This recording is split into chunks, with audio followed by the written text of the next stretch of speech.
Never assume Port Charles has hit peak chaos, because this week proved it absolutely hasn't. Brad's attempt to police Jason's love life was an impressive display of unwarranted confidence.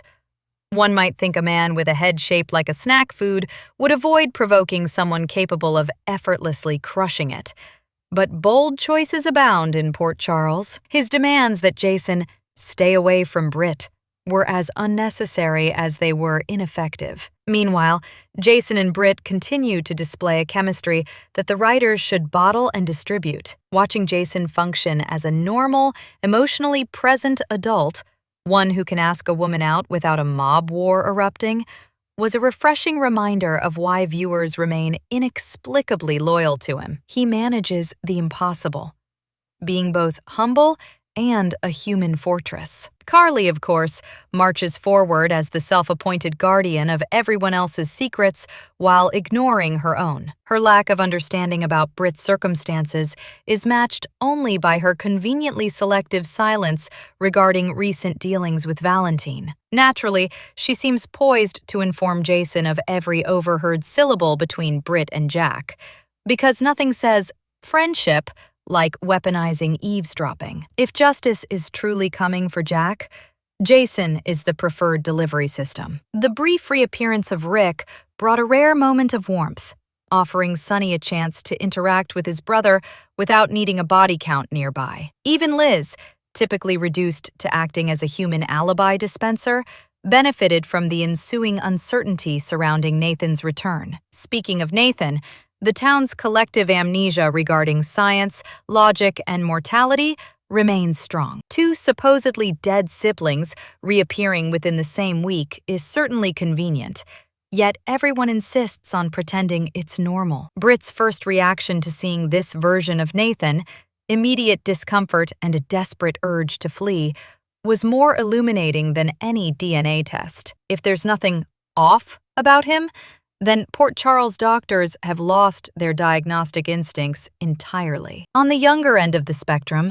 Gio and Emma's decision to take their time before becoming a couple showed more maturity than half the town's adults, which is fortunate considering the looming storyline that appears to be guiding them toward an unplanned pregnancy and a lesson in the emotional chaos of adoption. One that may help Gio understand why Brooklyn once made the same choice. Elsewhere, Chase continues his campaign for the title of Most Well-Meaning Fool, and Willow's legal limbo leaves half the town unsure whether she has been found guilty, innocent, or merely exhausted from the accusations. Questions linger about incriminating documents Carly photographed in Jack's room, and whether they pertain to Willow or yet another Port Charles secret file cabinet. Speculation also grows regarding Anna's sudden nosebleeds. Given the town's history, the possibilities range from stress to poison to a dramatic plot twist that will be resolved in 3 months and forgotten in 6. Fashion notes remain unforgiving. Emma's impractical winter swimwear earned justified skepticism. Apparently, the concept of rooms at the Metro Court remains foreign, even for those in desperate need of warmth and privacy. The question of truth-telling continues to haunt Alexis. Whether she should reveal the reality of Willow's actions to Nina has become an ethical puzzle with enough loopholes to satisfy a law school exam. The argument is simple. Once an acquittal is secured, double jeopardy ensures Willow cannot be retried. Revealing the truth would not land her in prison, but might prompt her mother to finally address the evident unraveling of her mental health and protect others in the process. The only danger lies in naming Alexis's source, which she is fully capable of avoiding. And finally, predictions of future romance suggest Carly and Valentine as the next strategically mismatched couple destined to wreak entertaining havoc across town. As for other returns, calls to bring back Jillian remain part of the weekly ritual. Port Charles, where secrets are currency, timing is non-existent, and absolutely no one minds their own business. Are you tired of watching Port Charles's so-called heroes torpedo their own careers over Willow's perpetual crises? Tracy, in her eternal crusade to impose structure on a town allergic to it, has once again inserted herself where no one asked, yet somehow where someone desperately needed. Her methods may be questionable, but Chase was long overdue for a reality check. His fixation on Willow has already cost him a suspension, and may well cost him a career. Overstepping is one thing. Sprinting past the boundary and waving at it in the rearview mirror is another. Brooklyn may object publicly to the interference, but deep down, the relief must be palpable. No one enjoys watching a loved one professionally immolate himself. And then there is Willow, a perennial magnet for crisis and emotional dependency. If she's acquitted, and current narrative signals seem determined to pave that road, she will almost certainly drift back toward Chase, especially now that her dynamic with Drew has cooled into something resembling distant weather patterns. Given her history of using Chase as an emotional life raft, the cycle seems primed for revival. Rumor even whispers a detour to Ferncliff, complete with a conveniently amnesiac Nell. Because nothing says progress like recycling your worst nightmare. Speaking of recycled nightmares, Gio and Emma continue to generate the kind of earnest, saccharine chemistry that makes longtime viewers either swoon or seek antacids. Their charm offensive is relentless, and one must admire the commitment, even if Gio isn't technically old enough to toast to his own storyline yet. Meanwhile, a supposedly high-ranking figure in Brennan's orbit has appeared, exuding all the authority of a damp shadow and all the charisma of a malfunctioning animatronic. If the intention was menace, the execution landed squarely on creepy background extra. In contrast, Jason appears to be softening. He even smiled, a rare seismic event, yet somehow this is still not enough for those determined to insist Britt is unsuitable for him. Soap romance has never been famed for subtlety, but the ongoing parade of awkward intimacy scenes continues to redefine the lower limits of taste. It's a miracle any of the characters reproduce at all. Drew's transformation from benevolent humanitarian to full-blown sociopath is perhaps the most dramatic evolution in Port Charles. A man once known for empathy now broods over drinks, monologues to framed photographs, and enunciates Willow with the theatrical menace of someone auditioning for villainy. The idea that he and Willow might be covertly collaborating to eliminate Michael and secure both custody and ELQ power is increasingly difficult to dismiss. Port Charles has produced stranger alliances. Elsewhere, the suggestion of pairing Martin and Tracy hovers in the air like an unexpected waft of perfume. Peculiar at first, but undeniably lingering. Their dynamic has been quietly ripening into an odd couple inevitability. Questions continue to swirl around Anna. Nosebleeds that defy the physics of chokeholds, sudden disappearances, and the growing suspicion that Valentine will be the one to haul her off Spoon Island before someone else attempts to make her vanish permanently. As for Alexis and Diane, their ability to represent half the town, including clients in direct conflict with each other, suggests that soap opera ethics operate on a plane far beyond the mortal understanding of actual attorneys. The whereabouts of Rick, who was allegedly set to assist Sunny in some now-forgotten subplot, remain another unsolved mystery. On the casting front, the new Michael continues to divide the audience, though his expressive face and competent delivery might finally inject some personality into a character long known for having the emotional range of a filing cabinet. Elsewhere, the question of why Lulu didn't call Spinelli remains unaddressed, though watching her and Nathan orbit each other with suspicious frequency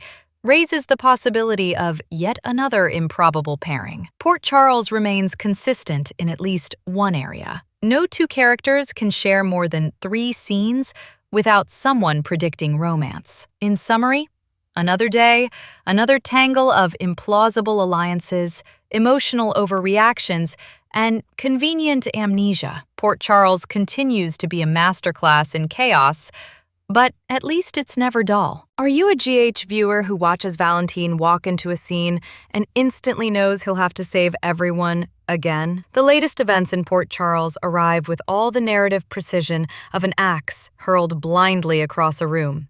Appropriately echoed by Jason, whose post-Brit meltdown served as a perfect metaphor for the show's creative direction. His transparent attempt to lose a competition for a kiss only highlights how thoroughly Drew outshines him as a father, and how blissfully unaware the writers seem of this contrast. The courtroom plot continues its determined march toward predictability, with Willow's inevitable "not guilty" verdict shining as brightly as a neon spoiler. Any attempt at suspense evaporates instantly, though a mistrial might at least feign originality. Fans yearning for a more imaginative outcome can enjoy the elaborate daydream in which Michael faces charges, Willow theatrically confesses mid-trial, double jeopardy kicks in, and the pair drift into co-parenting purgatory. An absurdly tangled scenario, still more compelling than the script. Even more intriguing is the theory that Willow engineered Drew's shooting from the first wedding onward, crafting an alibi framed as marital devotion while privately suffocating under his relentless, overbearing tendencies. Meanwhile, Jason and Britt continue to generate more chemistry in 5 seconds than several other couples manage in a month, making their long-overdue spark one of the few bright spots amid the chaos. Unfortunately, they sit in the middle of a WSB plot so convoluted it practically folds in on itself. Ross Cullum shifts allegiance with the grace of a weather vane, and Jen Sidwell manages to be both insufferable as a character and uninspired as a performance. Their intertwining secrets, Brennan's threats, and a suspicious amount of shared intelligence hint that someone at the top of the bureau may be orchestrating multiple crises, possibly even the deaths of Luke Spencer and Robert Scorpio. If this shadowy director is indeed the ultimate culprit, Valentine and Brennan may unite to expose him, clear their own names, and conveniently secure their longevity on the show. Such an alliance might even smooth the way for Brennan and Carly to reconcile once the dust settles. Over on Spoon Island, the geography remains as perplexing as the plot lines. Emma and Gio's inability to grasp the groundbreaking concept of opening a window is almost impressive, and their once promising relationship has been dismantled with characteristic disregard. Rumors of Britt's return to the island are expected to confuse Brad, who will no doubt assume Jason masterminded the move. Why Brad is back at all remains a question only the writers could answer, but likely won't. Romantic entanglements across town continue to unfold with the usual blend of predictability and mild absurdity. Tracy and Martin, locked in perpetual bickering, are on a collision course with a kiss, and Laura has already called Tracy's bluff with admirable efficiency. Speculation also swirls around Jack Brennan, specifically whether his affection for Carly is genuine or merely another WSB tactic. Either possibility fits neatly within the Bureau's long history of narcissists dressed as professionals. Katie's performance as a wicked Willow is earning enthusiastic praise, proving the show can still occasionally cast well. Meanwhile, yet another new male arrival manages to test the boundaries of how painfully uninteresting a character can be. Genealogical chaos continues apace, with Laura recently offering Ace a sunny-adjacent family connection that defies basic biology. But Port Charles has never been a place where lineage stands in the way of melodrama. Amid the confusion, viewers express hope that Robert's Memorial, rumored to be a major production, will become available for download. There's also a note of enthusiasm for the actress who once played Nell, now portraying Mary Jo Buttafuoco in a forthcoming film. And inevitably, the timeless debate resurfaces. Which GH villain reigns supreme? Finally, anticipation builds around the possibility that Valentine, having ventured to Spoon Island, may be the one to find and save Anna. If the WSB manages not to sabotage itself for 5 consecutive minutes, he might even succeed. In short, Port Charles continues its tireless campaign to turn chaos into a competitive art form. and the characters, willingly or not, remain its leading athletes. Here's what no one seems willing to admit about Marco's sudden fury towards Sunny, and why the timing makes zero sense. Marco's vendetta against Sunny is a masterclass in selective memory. The young man is now consumed with righteous fury over his mother's death, yet treated her abysmally when she was still alive. Vengeance appears to be far more energizing than basic respect ever was. Meanwhile, James continues his long audition for most accident-prone resident. At this point, he deserves a punch card for the emergency room. One more visit, and the 10th ride is free. Ava, never one to let consistency get in her way, has once again sold out Valentine to Jens Sidwell. It is a remarkable talent, choosing the wrong team with unwavering dedication. Her exaggerated facial expressions strive to convey razor-sharp brilliance, yet somehow only broadcast desperation. If she understood the danger she and Lucas are courting by orbiting Sidwell and Marco, she might finally drop the perpetual mastermind act. Nina appears poised to dangle some compromising information over Drew, because, naturally, every crisis in Port Charles requires at least one new blackmail subplot. Chase, on the other hand, needs no help manufacturing his own disasters. Having already risked his career, he now jeopardizes his marriage for a would-be murderer.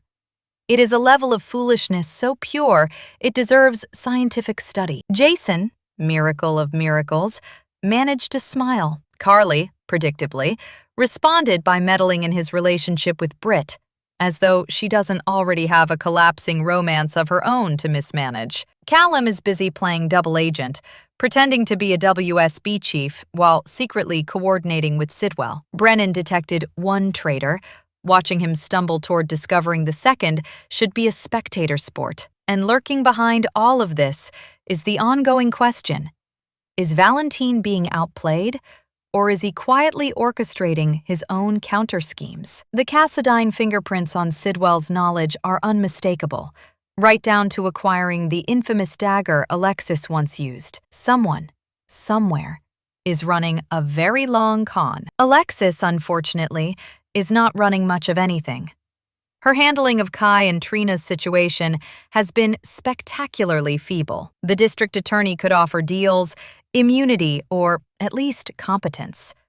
Instead, Alexis flounders, clinging to a version of justice that seems to shift with whichever client is standing in front of her. The simplest solution would be for her to extract herself entirely before doing further damage. Marco continues to endanger Lucas, whose proximity to him now resembles a slow-motion disaster. As for the looming Willow verdict, some eagerly await a conviction for Willow and a long disappearance for Drew. Their combined presence has become a test of viewer endurance. Laura's refusal to see through Martin's serpentine behavior is another tiresome loop. He behaves badly, scurries back to her for absolution, and she obliges with saintly patience. Accountability remains a foreign concept to him. Geo may be a work of art, but Jason still holds the title of most captivating specimen. Chase, meanwhile, persists in looking like a fool, particularly as he defends Willow with misplaced loyalty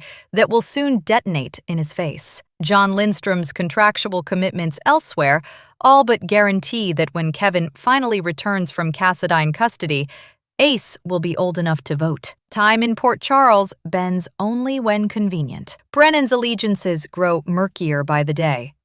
Working with Pascal and Sidwell while supposedly taking Sidwell down is an impressive feat of narrative multitasking. Even Joss's casual mention of Vaughn evokes nostalgia for characters who managed to exist without this level of convoluted treachery. The looming reveal of Willow as the murderer should make Chase's inevitable shock highly entertaining, particularly given the suspension he earned defending her. Commercial breaks may be long, but not nearly long enough to outrun the chaos. As for the Cassadine dagger, its whereabouts remain a mystery. Sidwell's ability to produce it once already suggests deeper connections than anyone wants to admit. Willow's downward spiral remains tragic rather than villainous. Drew's influence set much of this in motion, stripping away what innocence she had left. A redemption arc is overdue for her, and likely impossible for him unless the underworld experiences dramatic climate change. And finally, Jason has, after 35 years, managed the radical act of asking someone on a date. For comparison, even the iconic Who Shot JR saga resolved faster than Drew's interminable storyline. 8 months, to be precise. Port Charles could only dream of such efficiency. Are you fed up with Chase being the last man alive who still believes Willow is a saint? There is a certain irony in watching a legal professional wring her hands over ethics in a town where moral conflict is usually just a midweek hobby. Yet Alexis now finds herself cast as the reluctant guardian of justice, forced to defend a client whose innocence is about as convincing as a soap opera amnesia plot. The law demands loyalty to the plea, not the truth.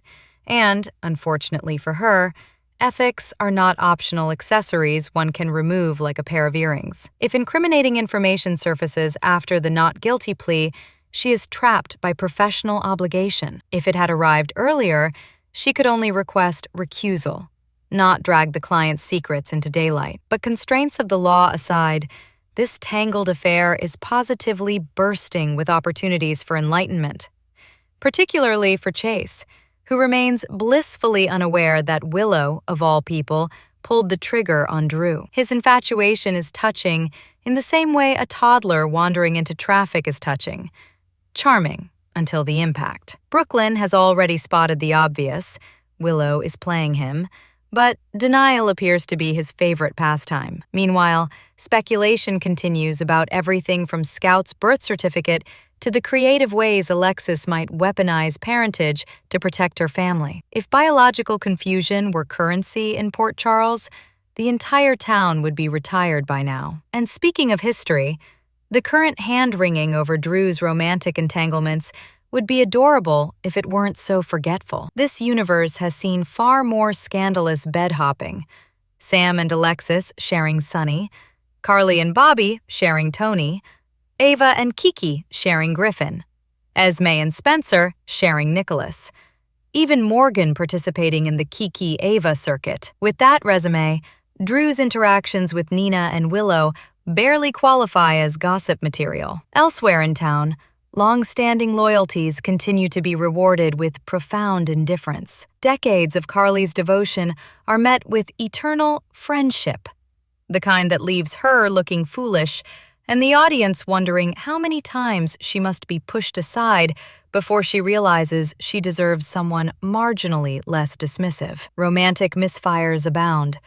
Some pairings promise the excitement of a damp sponge, while others, such as the impossible requests Laura confidently delivers, seem designed to inspire universal exasperation. Meanwhile, the storyline pacing has reached a level of inertia best described as theatrical hibernation. Viewers await the conclusion of Willow's saga with the eagerness typically reserved for tax refunds. The show even offered Drew shirtless at the door, yet somehow forgot to include the bullet scars. Evidently, continuity took the week off. Then there are the more imaginative theories, like the possibility that Marco died previously and was resurrected as one scientist's pet project. At this point, it would hardly break genre rules. Yet, through all of this, one question lingers. Will Alexis do the right thing? She knows Willow was the shooter. She knows Drew is leveraging threats and access to Scout to force her compliance. Should she remain silent, she risks her career and the naive belief that Drew will uphold his promises once he gets what he wants. The inevitable restraining orders will reappear the moment they're useful to him, rendering her sacrifices both futile and humiliating. Some argue Willow shouldn't face consequences at all, given Drew's ill-advised liaison with her mother. Others point out that if Willow walks free thanks to Alexis, the moral burden will sit squarely on the attorney's shoulders. And should Michael take the fall while Willow escapes, that would be the final insult in a town already overflowing with them. In the end, Alexis's error is not knowing the truth. It's continually invoking Michael's name to shield Willow. when she could simply stop enabling the parade of bad decisions marching past her. But this is Port Charles, where accountability is rarely invited and almost never welcomed. Subscribe